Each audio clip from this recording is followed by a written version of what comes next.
went back to acting school right after it was open, and I've been doing that for the past 2 years. And oh my God. Oh my God. I shouldn't have. My consensus at the end of the day is that I shouldn't have. I learned so much about acting, and I learned how to actually be an actor and how to actually do this shit, and it'll be amazing when the time comes that I actually get to be on something, and it'll be awesome and all that. But, dude, it is annoying because everyone is so goddamn dramatic, which obviously I should have just sucked it up and been like, okay, I'm going to drama school. Obviously, these people are going to be dramatic. But for the love of God, it's like, dude, you do these scenes from old plays and all that. And there's this dude, he went up and he did a scene about PTSD once. It's great, fine. We're doing that, you know? And my take on it is I treat it like, you know, I treat it like it's fun because it's fun. We're making believe. At the end of the day, we're playing pretend. You know, obviously you feel it, and obviously it doesn't. You try not to have that in your mind while you're doing it, but at the end of the day, you snap out of it and you're done. And we're paying $300 a month for us to do this, right?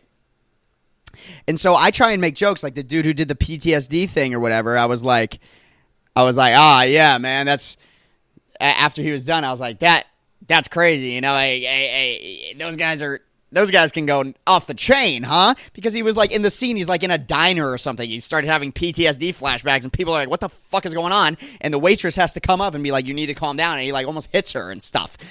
So I was like, yeah, that'd be crazy to witness, right? He's like, no, it wouldn't. No, it wouldn't be crazy to witness. And I'm like, Jesus Christ. He's like, I really was there. I really went there. I'm like, you were in a bathrobe. You were in a bathrobe because the studio can't afford more wardrobes, so we use bathrobes as he was using it as like, you know, the like army coat that you would wear like in the 50s or whatever. So he had to like imagine that he wasn't wearing a pink bathrobe, that he was wearing like an army coat that you would come home with. I was like, are you fucking kidding me that you can't see the humor in that at all? He's like, no, dude. No, I don't judge my characters like you. Okay. Snap out of it, freak. You think you're Jared Leto playing the Joker? Hey, how did that work out for him? How'd that work out for him? You know what? And it's these people too. All you're going to get, I've been doing this. I've been acting for 10 years. I've been in the acting game, taking classes, auditioning. I started on a Nick show. I've done it. I've been here and I've done it. You know what you're going to do, PTSD guy? You know what you're going to do? If you're lucky, a Progressive commercial. If you're lucky. Talking to you, you know I can't see the humor in it because you judge your characters. First off, yeah, but not when I'm doing it. I can fucking act my wiener off, bro. I can do it. Not the greatest, but I can do it. There was a girl in this class. She was 15 years old, this girl. Her mother would drop her off in a white BMW every single day, and she went to a performing arts high school, and, like, you know, she loved Taylor Swift. She went to the Eras tour. Like, this girl was well off, upper middle class, if not what is it called? Upper class? High class? Whatever. You know, like, kid actor. Like, it's fine. It's fine.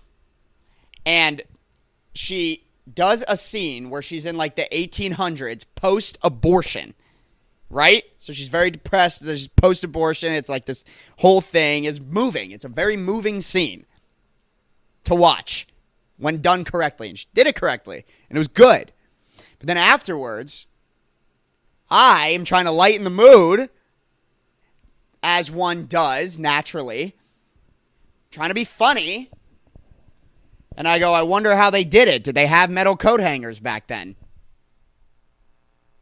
You know, not in the best taste of a joke, but that was the idea. That was the idea. You could be like, you could just laugh that off. You'd be like, yeah, I don't know, crazy. If you just didn't really think it was funny. But I said that. She goes, are you kidding me? You have no idea what I just went through. You have never had sex in your entire... You've never had a boyfriend. You don't even know that's first part of what you just went through. What are you talking about? What the hell are you talking about? We're paying $300 here. There's a Korean barbecue restaurant downstairs. I can hear the Koreans yapping downstairs. They're singing Future. There's Korean chefs singing Future downstairs. I can hear them as you're weeping about your fake baby that just got aborted. Like, are we out of our minds here? Are we out of our minds? We can't have a little chuckle at the story that was just happening to lighten the mood. Are you kidding me? And then they want to say I'm the bad guy, that you don't take this seriously. Yes, I do. I can't prove to you that I don't take it seriously, but it's a 2-year program, and I'm about to graduate the 2-year program, and a lot of people got kicked out, and I didn't. So clearly I did something right. Out of your mind, man. Dude, but I will say, like, if I don't make those jokes, because I wasn't making those jokes, like a year in, I started making those jokes about a year and 3 months in, because I was like, I literally can't anymore, because, dude, if you want to go to, like, an acting drama school,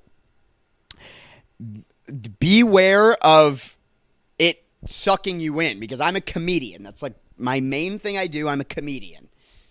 And I never thought that would lose me. I never thought that would get away from me, that I wouldn't be able to make jokes about stuff. But, dude, I went crazy. I started going crazy.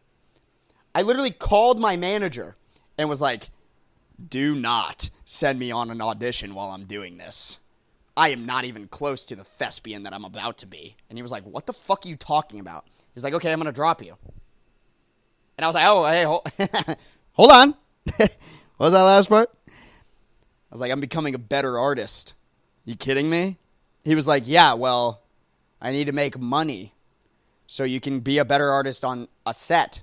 And I was like, this town is so fake. This is a fake town. He was like, yeah, you're acting, you freak. Pulled me out of it. I was like, oh, God, you're right. What the hell?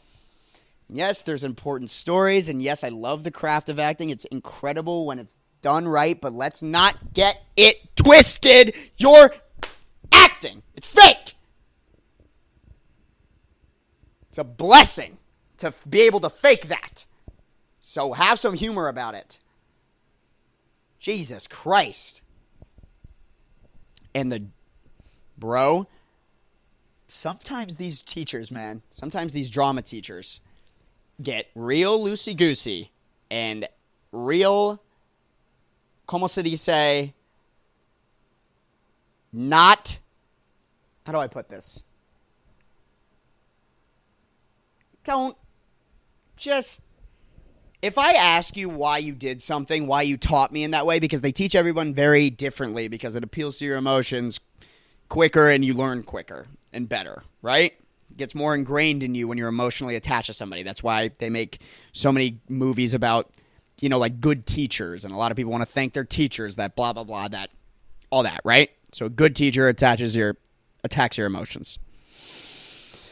But if at the end of the day, I'm a student paying for knowledge, tell me why you did something. If I ask you, why did you do that? Or why am I doing this? Tell me. Or I'll take my $300 back.